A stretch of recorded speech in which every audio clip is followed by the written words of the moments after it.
Welcome to the Content Amplified podcast, brought to you by Masset. Our goal is to help you get more from your marketing content. Each episode is a 10 to 15 minute interview with industry experts that share amazing insights to help you squeeze as much juice from your content as you possibly can. Here's today's interview. Welcome back to another episode of the Content Amplified podcast. Today we have a fascinating subject and a wonderful guest. Kat, welcome to the show. Hey, thanks for having me. Perfect. Kat, well, maybe to get things started, why don't you introduce yourself for a minute or so and kind of give context to the conversation, what you love about marketing, some of your history and experience so that we can kind of understand a little bit more about the subject going into it. Yeah, absolutely. Well, first of all, thank you so much for having me. I'm excited to talk with you today. I'm Kat. I am the content marketer at Shogun. I was an early hire at Shogun, so I've had a cool opportunity to kind of touch a lot of different types of content. I was hired on to work on Shogun front end, which has since sunset. So now I'm more on the page builder side. So just a lot of variety going, from the blog to webinars, ebooks, all the content things that come to mind. But prior to Shogun, I was a freelance writer for about 3.5 years. So that's kind of where I got my start in content, I'd say, and working with SaaS companies, e-commerce specifically. I had the chance to work with Stripe, Shopify, Loom, a bunch of other really great SaaS brands. So I kind of dove in to the world that way. And then prior to freelance writing, I started my career in advertising. I worked for a small ad agency out of Denver, which was a really great experience. I got to do, I think I had 3 different roles while I was there for about 2.5 years. So just learning all the things right out of the gamut. But yeah, I love content because, well, I've always been a writer since I was in school. So I feel like I can combine my love of words and storytelling with, creating things that help people, especially with e-commerce. It can be a little overwhelming if you're a small business owner. So creating things that help you along that journey, or even if you're not a novice to e-commerce, just creating things that will help you kind of excel to that next level. So, yeah. Perfect. I love it. One other quick point before we get into the subject. I love how you talked about being an early on marketing content manager for a company. If you ever have the opportunity, I had this opportunity as being in marketing and early on in early stages of companies. It is one of the coolest ways to get a lot of exposure to a lot of different content and types of marketing and all that kind of stuff. I know I can personally recommend it. Kat, have you enjoyed that early on? Oh yeah. Yeah, it's great because you're hired because you obviously know what you're doing, but you have this leeway to kind of experiment and, you just learn a ton, but it doesn't feel as chaotic as I feel like other work environments can. Yep. So I've loved it. It's been really fun. Yeah, awesome. I love it. Well, Kat's got a really good focused subject that we're going to talk about today. What we're going to focus on just in particular, and again, the whole point of this is to go for specific tactics and strategies in bite-sized chunks for these episodes that really can be applied today. And I think this is super cool. So we're going to talk about taking your webinars and how that translates over to LinkedIn and how you can kind of translate that content. So Kat, I'll let you start diving into it, but I'm excited for the subject specifically on how to get more out of my webinars. Yeah, absolutely. So anyone that's ever planned a webinar, whether it's, you're finding external guests like outside of your company or even experts in your company, it's a lift. There's a lot of moving pieces. And, obviously as time goes and they become more turnkey, there's still a lot of planning that goes into it. So one thing that my team at Shogun is really trying to emphasize, not even just with webinars, but any larger content initiative, how can we get the most miles out of this thing? And I feel like, repurposing and remixing, that's not necessarily anything new. Everybody's been talking about that, especially with AI and how that's kind of, helped that, which I think is great. But thinking about it in terms of, how are we going to repurpose this content like during the planning stage? Like we're thinking about that early on, not just an afterthought. Because I don't know how many assets I've created where, it was a huge lift and then I'm done, the thing has been shipped, it's live, it's out in the world, and I'm like, okay, now what? And that's the worst feeling. It's like, okay, where do we go from here? Where can we, keep the miles going for this? So my team has been starting to plan for that remixing during the initial webinar planning. And it's really simple. Like particularly with LinkedIn, sidebar, Shogun, we've seen really great engagement on LinkedIn this year. It's just we've started to invest in this channel more, especially as Twitter/X is kind of feels a little suspect these days. I don't know if people are So using it. it's I a don't little know. We different. should, yeah, just a little bit different these days.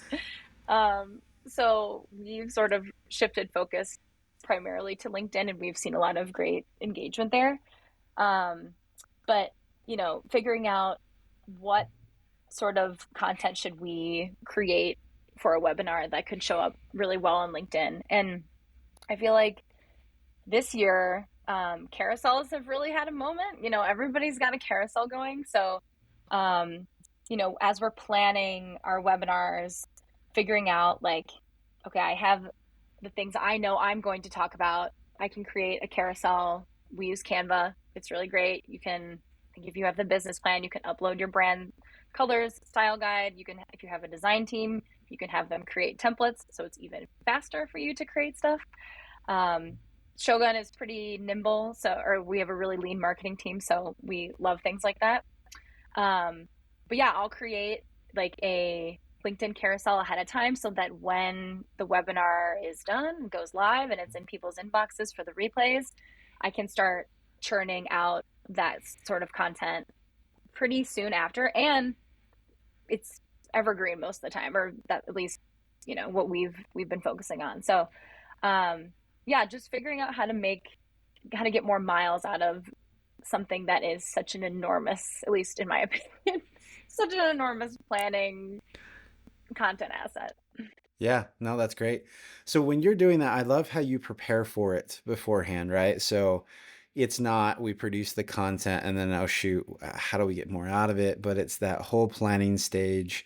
What are we gonna do? Where are we gonna promote it? Do all that kind of stuff. So one of the biggest things that I always like to do as well is say, okay, well, what does success for this piece of content look like? And figure out, are there metrics that we can track? And I think that aligns really well to say, cool, it's not just publish the content and move forward, but hey, what's the redistribution of the content? How do we promote it? How do we get it out there? How do you think about goal setting when it comes to big content and then repurposing the content into things like carousels or other mediums? How are you thinking about the actual attribution and all that kind of stuff before you even create the content? Yeah, 100%. So you know, how Shogun grows is with installs. So everything is going back to how can we drive more installs from Shopify, BigCommerce. Um, so, whether it's including a link in the comments, so say we'll post like a LinkedIn carousel and then we'll have like a comment that's just like, not a Shogun user yet, like check out our app. And it'll take you directly to those listing pages. But yeah, just thinking about little ways like that to sort of drive people back to where they ultimately will convert. But I will say, and this might be a little not controversial, but um, it's content is can be challenging because I feel like depending on your approach, like obviously we have, the direct install path where it's like, okay, you click the thing, you install, great. But to establish yourself as a thought leader or just as like a legitimate, trusted source on the internet, which I feel like those could be a little squirrely these days. Posting content that doesn't necessarily, like zero click content that doesn't necessarily have an intention to, you're not necessarily funneling people down to your app listing. I think that's just as important. Of course, we, focus on driving conversions as the primary metric, but I do think there is a ton of value in giving people what they want to see and not necessarily having like and download our app sort of ending. It's like, hey, we genuinely want you to succeed. If you need help, we have this tool, we have this thing for you. So Yeah. just kind of like striking that balance. Yeah, I agree. I think it's an interesting element with this overly focused need to attribute literally everything we do that sometimes it's harder to remember that early on, some of this content isn't supposed to be about conversions. Mhm. It is about thought leadership. It's about adding value. It's about the first few touch points with potential customers. And this is, in my belief, this is where you get your branded search up. If you want to create demand for your brand, create really good content that talks about things very relevant to your specific customers. And if you do a good job of it, people are going to inherently start looking for you, saying, okay, what do they do? Because clearly they get what I need. I wonder if I should work with them, things like that. Yes. And I think there's always good opportunities for retargeting as people engage with it. There's other opportunities to have call to actions, like click through to our website to view the webinar with, nothing else there. And then great, you can retarget that traffic and see if you can push them further down the funnel, or help them further down the funnel. Push is a very aggressive term, I guess, when it comes to helping people in the funnel. But I do Yes. think that there is some opportunities. I know Refine Labs, they've done a lot of content on LinkedIn about this, but as soon as they started asking people on their landing pages, how did you hear about us? Their attribution model got flipped completely upside down, because Uh, rather than it just being Google and paid ads, all of a sudden people were saying, a vast majority of the time, is from what I can recall, I saw you on the podcast, I saw you on LinkedIn, or I saw you this or this or mm, this. And yeah. it really was that relationship building. And so I think that there's some interesting elements there. And I think the no click strategy, there's some weight behind it. And yeah, obviously there are ways of tracking it, but I think it's a great strategy to go into it. And clearly you have it. Can we provide value? And that's the Yes. main goal, basically. 100%. It's like a balance of, just like you said, like showing up when and where people need you, or as they search, or if they're just searching through LinkedIn or whatever social media. um but yeah, not just being like, download our app, download our app, download our app Yep, 24/7. exactly. On an earlier episode, we also talked about like being, platform conscious.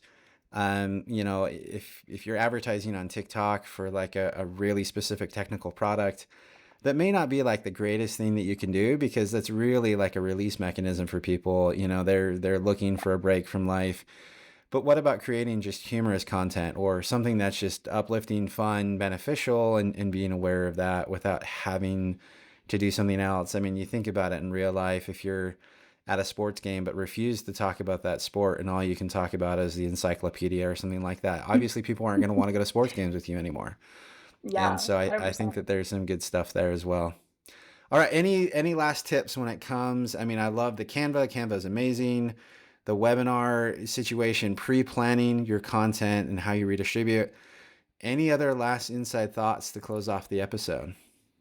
Yeah, I would say, plan as much as you can, but leave room for the organic parts to come out, like especially if you are working with an external guest for a webinar, and maybe you run through what you're going to talk about or what slides they're going to cover, but maybe they say something that you didn't think they would say, and it's like really great and a lot of people are reacting to it.